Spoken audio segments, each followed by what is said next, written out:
वाले जिसका नाम है ब्लैक क्लोवर। सो रिसेंटली मैं इस एनिमे को वॉच कर रहा हूँ एंड ये एनिमे ऑन गोइंग है। सो आज हम इसकी मांगा को स्टार्ट करते हैं।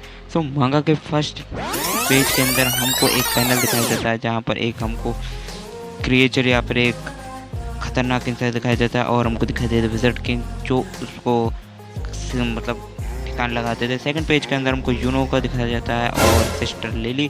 थर्ड पेज के अंदर हमको आस्था दिखाया जाता है। फिर यहाँ से चालू होती है हमारी मांगा। सो मांगा के अंदर हमको विज़र्ड किंग दिखाया जाता है, वो वापस आ चुके हैं अपने किंगडम के अंदर एंड यहाँ पर लोग 3 चीयर्स फॉर विज़र्ड किंग के नारे लगा रहे हैं।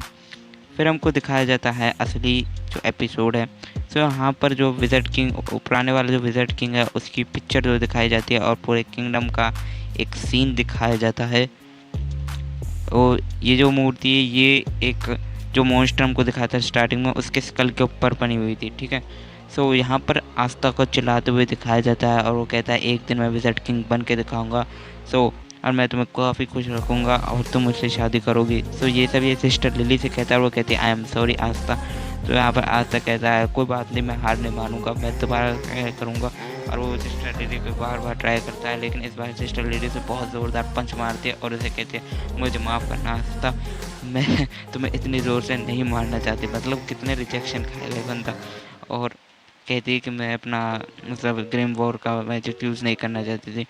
तो यहाँ पर यूनो आता है और यूनो आते ही आस्था से कहता है कि तुम कब सुधरोगे आस्था। और यहाँ पर जो नेफिल है वो भी कहता है कि इतने रिजेक्शन मिलने के बाद भी तुम इतना कैसे झेल सकते हो। वो आस्था कहता है तुम लोग चुप करो। वो कहता है वो सिस्टर लिली को एक दिन अपना बना के रहेगा। तो यहाँ पर आस्था और हमारे यूनो के बीच में कन्वर्सेशन होती है। तो आस्था कहता है यहाँ पर यूनो कहता है कि तुम्हारे अंदर ऐसी कोई, पहली बात तो तुम्हारे अंदर ऐसी कोई भी क्वालिटी नहीं है कि कोई भी लड़की तुम्हें घास डालेगी, और यहाँ पर इसके मुंह पे बोल दिया।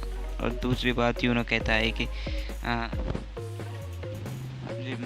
सिस्टर लिली, वैसे भी सिस्टर लिली जो है एक नर्स है, एक सिस्टर है, तो तुम उससे शादी नहीं कर सकते। यहाँ पर आस्था कहता है जस्ट शट अप, मैं कुछ ना कुछ जुगाड़ कर लूँगा, उससे शादी करके रहूँगा। तो यहाँ पर हमको दिखाया जाता है कि जो हमारा यूनो होता है वो काफ़ी सारे काम कर रहा है और यहाँ पर जो हमारा आस्था होता है वो जादू यूज़ करने का ट्राई करता है हमेशा की तरह, लेकिन इस बार भी कुछ नहीं आता। वो कहता है कुछ भी बाहर नहीं आया, ऐसा कैसे हो सकता है। लेकिन वो पूरी मेहनत करता है और तब भी कोई जादू बाहर नहीं निकल पाता। तो यहाँ फिर कहता है तुम्हारे अंदर जादू की एक बूंद भी नहीं है, तुम जादू नहीं कर सकते।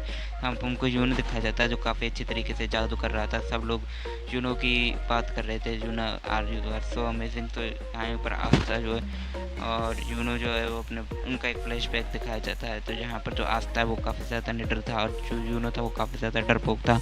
सो यहाँ पर एक बार जो है यूनो को काफ़ी बुरी, आस्था को काफ़ी बुरी तरीके से चोट लग जाती है और जो हमारा यूनो है वो कुछ नहीं कर पाता। लेकिन जो हमारी सिस्टर लिली उसने उसे हील कर दिया।